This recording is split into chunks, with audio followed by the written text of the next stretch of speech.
আসসালামু আলাইকুম। ভর্তি যুদ্ধের গাইডলাইনের প্রথম এপিসোডে আপনাকে স্বাগতম।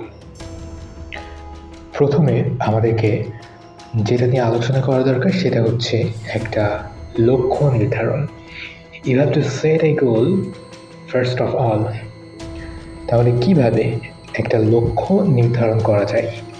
এইটা এমন একটা সময় যখন আমাদের ভবিষ্যৎ ক্যারিয়ারের বড় একটা জিনিস ডিপেন্ড করে, অর্থাৎ এখন আমরা যে প্যাথটা চুজ করব সেটার উপর আমাদের ক্যারিয়ার হবে। So that is very very important for our future career. আর সেভাবে আমাদেরকে এখন গোলটা সেট করতে হবে। গোলটা কীভাবে সেট করতে হবে? প্রথমত আমাদের দেখতে হবে যে ভবিষ্যতে কী কী ডিমান্ড আছে, কোন কোন জবের ডিমান্ড আছে। সেকেন্ড থিং, আপনার ইচ্ছা কোনটা, আমার ইচ্ছা কোনটা, আমি ভবিষ্যতে কী হতে চাই, কোনটা আমার প্যাশন, কোনটা করতে আমার সবথেকে বেশি ভালো লাগে, এবং সার্বিক দিক বিবেচনা করে আসলে কী হতে চাই এই জিনিসটা আমাদেরকে ক্লিয়ার রাখতে হবে।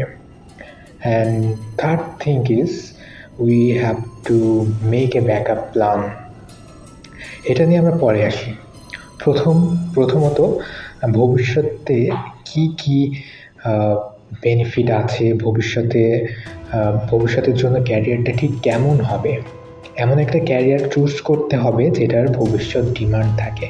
ঠিক সেইভাবে আমাদেরকে ভার্সিটি চুজ করতে হবে। ভার্সিটির থেকে বড় ব্যাপার হলো আমাদেরকে সাবজেক্ট চুজ করতে হবে। যে কোনো একটা পাবলিক ভার্সিটির একটা সাবজেক্ট আমাদেরকে চুজ করতে হবে আমাদের ভবিষ্যৎ ক্যারিয়ারের উপর ফোকাস করে। সো কেউ ডাক্তার হতে চায়, আবার অনেকে দেখা যাবে যে সবাই কিন্তু ডাক্তার হতে চায় না। সবাই চায় না নিজেদের ক্যারিয়ারকে একটা ডাক্তার বানাতে, যেমন আমি চাই না। এছাড়াও অনেকে চায় ইঞ্জিনিয়ার হতে, অনেকে চায় কম্পিউটার নিয়ে ইঞ্জিনিয়ারিং করতে, কম্পিউটার ইঞ্জিনিয়ার হতে, কেউ চায় ট্রিপল ই নিয়ে পড়তে, ইলেকট্রিক ইঞ্জিনিয়ার হতে। সো ভবিষ্যতে কোন ক্যারিয়ারটা আপনি চান সেটার উপর ডিপেন্ড করে আপনাকে সাবজেক্ট চুজ করতে হবে এবং আপনার একটা ভার্সিটি চুজ করতে হবে। ভার্সিটি চুজ করার সময় আমাদেরকে খেয়াল রাখতে হবে দুইটা জিনিস। প্রথমত আপনি আপনার সুবিধা মতো একটা ভার্সিটি, অর্থাৎ আপনার বাড়ি থেকে আশেপাশে কোনো একটা ভার্সিটিতে চাচ্ছেন কি না সেটা ডিপেন্ড করে।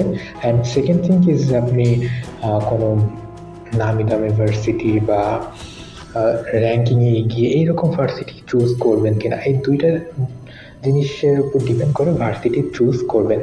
অ্যান্ড আপনার ভবিষ্যতের ক্যারিয়ারের কথা চিন্তা করে আপনি সাবজেক্ট চুজ করবেন।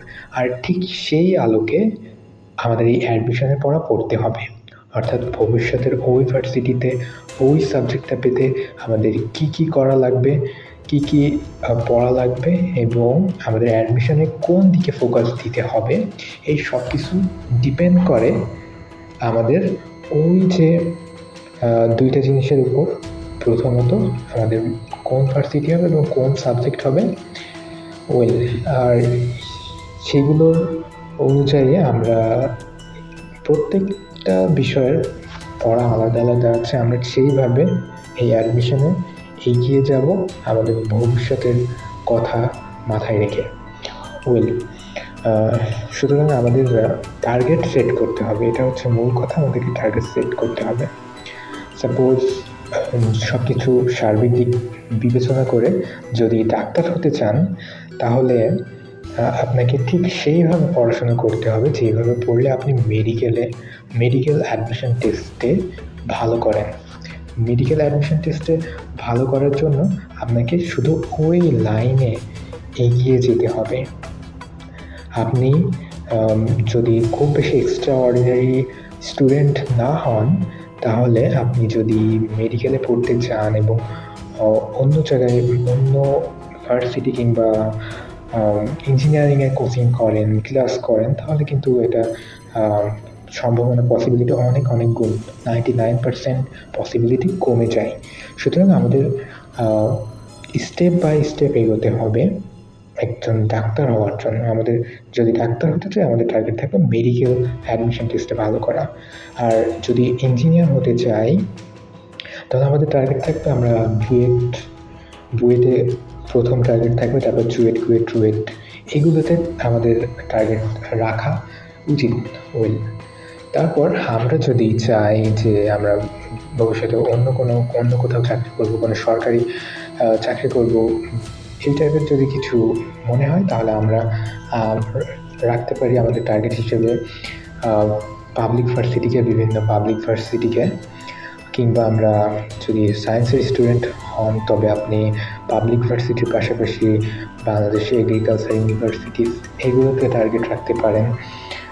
সো এই জন্য ভবিষ্যতের কথা চিন্তা করে এবং আপনার ইচ্ছার কথা চিন্তা করে আমাদেরকে প্রথমেই ভেবে নিতে হবে যে আমি কোন ভার্সিটিতে পড়বো, কিংবা আমি মেডিকেলে পড়বো কিনা, ইঞ্জিনিয়ারিংয়ে পড়বো। এইগুলো আমাদেরকে অ্যাডমিশনের অনেক আগে লক্ষ্য স্থির করে নিতে হবে এবং এমনভাবে লক্ষ্য স্থির করতে হবে যেন ওইটা মিস না যায় এবং সমস্ত ফোকাস থাকবে শুধুমাত্র ওইটার দিকে, আর অন্য কোথাও কোনো ফোকাস থাকবে না। তো আমাদের ব্যাকআপ প্ল্যানের কথা যেটা বলছিলাম, থার্ডলি ব্যাকআপ প্ল্যান রাখতে হবে। যদি বাই চান্স না হয়, যদি বাই চান্স কেন বলছি, কারণ there is a huge competition. It seems very easy, but there is a huge competition, and most of the cases lucks matter. Okay, ভাগ্য অবশ্যই ম্যাটার করে। কেন ম্যাটার করে? কারণ মনে করেন যে একটা ভার্সিটিতে 1000 সিট আছে, সেখানে পরীক্ষা দিল 20,000 দেয় না, তার অনেক বেশি দেয়। তো মনে করো 20,000 পরীক্ষা দিবে, তাদের ভিতর থেকে যদি আমরা সম্ভাবনা দেখি, তাহলে আমাদের 1/20 অর্থাৎ 20 জনে আমরা 1 জন সিলেক্ট হতে পারি, আর 19 জন সিলেক্ট নাও হতে পারি। সো ওই 19 জনের ভিতরে আপনি থাকবেন, এটার পসিবিলিটি বেশি, আমি থাকবো, এটার পসিবিলিটি বেশি। সো আমরা যত বেশি চেষ্টা করব এই পসিবিলিটিটা আরও একজন হওয়ার পসিবিলিটিটা আরও বাড়তে থাকবে। এইভাবে আমরা এগিয়ে যাব এই লক্ষ্য মাত্রা নির্ধারণ করে। তবে আমরা যে হারতে পারি সেটা আমাদেরকে মেনে নিতে হবে। যদি বাই চান্স হেরে যাই, তাহলে আমাদেরকে মেনে নিতে হবে ফার্স্ট অফ অল।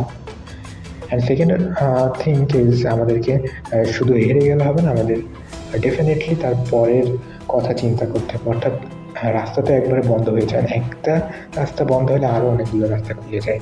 সুতরাং একটা যদি বন্ধ হয়ে যায়, আমরা অন্যান্য দিকে টার্গেট করবো, অন্যদিকে ফোকাস করবো।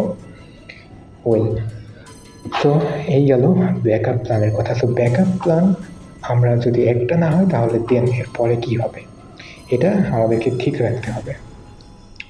সব কিছুতে ব্যাকআপ প্ল্যান রাখা উচিত, তবে ব্যাকআপ প্ল্যান নিয়ে ভাবা উচিত নয়। প্রথমে আমরা ব্যাকআপ প্ল্যান রেখে দেবো, কিন্তু ওইটা নিয়ে কখনোই ভাববো না।